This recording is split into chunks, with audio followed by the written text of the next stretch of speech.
Hey guys, Cedric here. Today we're going to talk about a lesson I learned when it came to using the VA loan. But first, let's talk about why this channel even exists.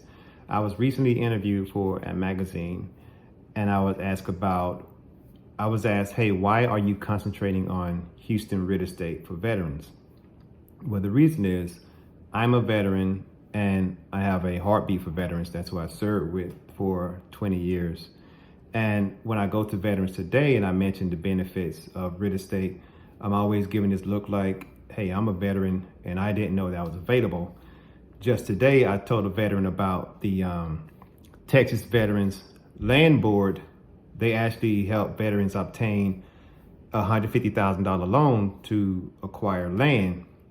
And the veteran eyes just lit up. And there's been several other instances when I spoke to veterans where they just didn't know. And so one other thing is I had an instance where my disability was lowered down to 10%.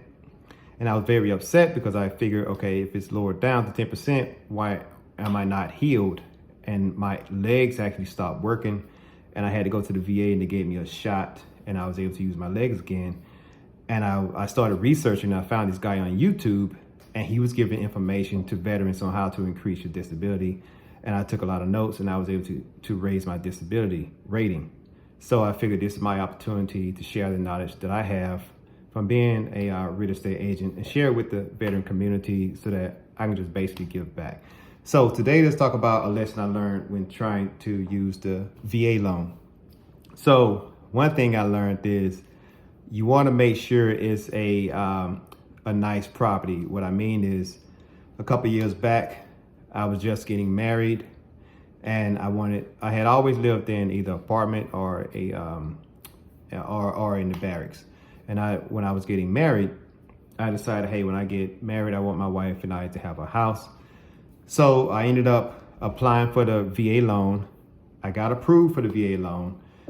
But the problem that I faced was I kept thinking, okay, I'm in the Army and I know I'm going to move every 2 years. So I don't want to get stuck with a mortgage and have to pay for a new mortgage when they move into my new duty station, because I had seen this scenario play out with other soldiers and I wanted a mortgage that I could afford. So I figured, okay, if I buy a house for less than $100,000, I can afford that payment, and still, if they move me, I can afford the other payment and have two mortgage payments. If I got to struggle, I can struggle until I find a renter for that other place, which ended up being the scenario.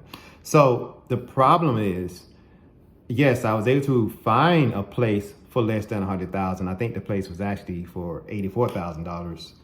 And this was in Iowa. It was a small little bungalow. I think it was about 1,300 square feet.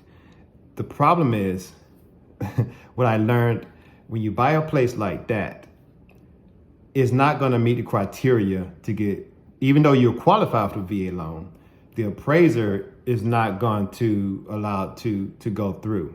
So I actually had to go with what they call a conventional loan. So if you're looking at using a VA loan, be sure it's a very nice property at least. And you can talk to your lender. They'll tell you what the VA, the appraiser they're going to send out, what they're going to be looking for. So it has to meet those certain criteria. So you may run into some roadblocks when it comes to using the VA loan, but we're going to get more into this in some more videos. So stay tuned, and these videos will get better as we go along. So thank you, and go ahead and hit the subscribe button and let's do this thing. Take care.